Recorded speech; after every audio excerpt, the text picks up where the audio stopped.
Chapter 12. The Butler's Oath. The next day dawned, and Akira awoke feeling refreshed.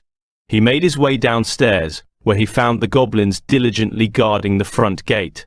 He called them over and retrieved the boar meat he had bought the previous day, handing it to the goblins to cook as they had with the wolf meat.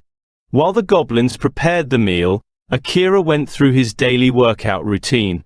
Noticing that his usual exercises were becoming less taxing, he decided to push himself harder.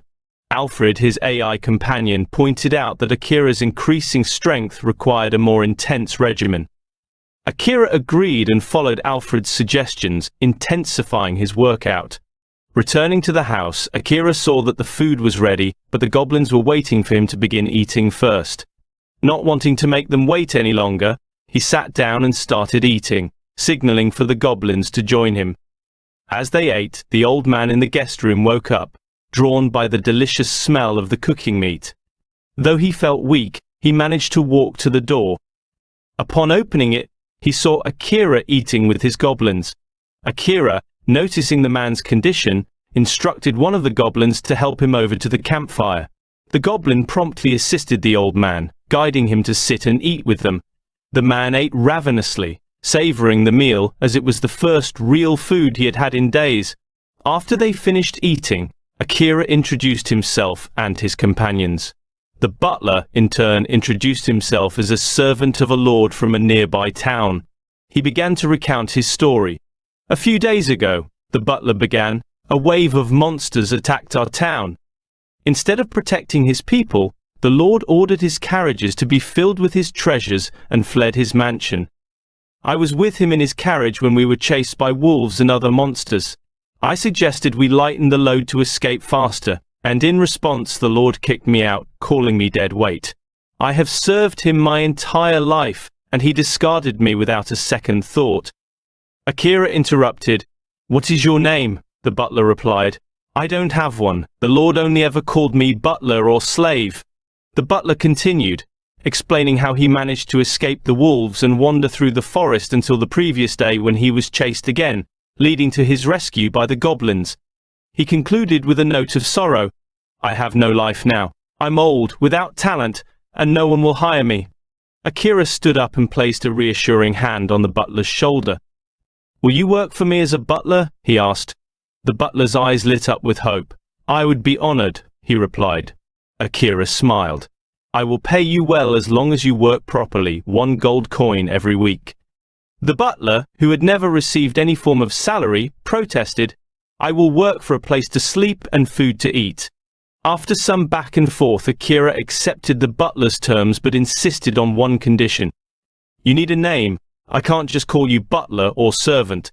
The butler agreed and asked Akira to name him. After a moment of thought, Akira decided on a name. "From now on, your name is Jarvis." The butler smiled, happy with his new name. "Thank you, Master Akira. Now, let's get you some new clothes," Akira said. He instructed the goblins to guard the property, while he and Jarvis made a quick trip to the city.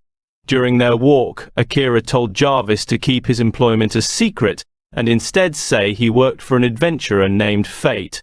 Jarvis agreed without question. They went to a tailor shop where Akira paid for 3 sets of suits for Jarvis. The tailor took measurements and promised the suits would be ready the next day. Next, they headed to the market. Akira gave Jarvis money to buy food supplies for the week while he went to the Adventurers Guild. At the guild, no one recognized him in his new attire. Akira saw a quest to kill a lake serpent preventing locals from fishing. He whispered to the receptionist his real name and explained his alias, Fate. The receptionist checked his ID and, respecting his wish, registered the quest under the name Fate. The quest had a 1-week time limit. Afterward, Akira met up with Jarvis at the market. Jarvis had bought all the ingredients they needed, carrying the heavy load himself. Akira offered to help, but Jarvis, prideful in his duty, refused. Akira thought about making another spatial bag for Jarvis to ease his burden in the future. They returned home, where Jarvis placed the supplies in the kitchen and then knelt before Akira.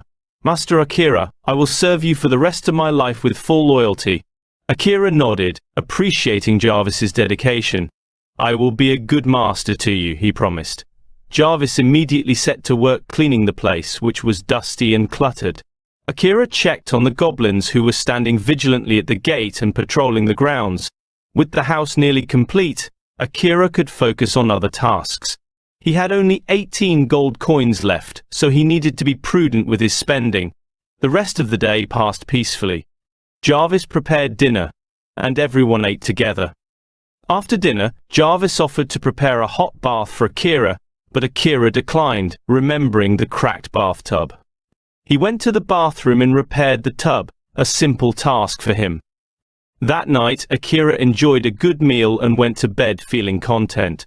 Jarvis, having been shown his quarters earlier, a small bedroom on the first floor, finished cleaning the dishes and went to sleep as well. The goblins continued their watch as usual, ensuring the safety of their new home.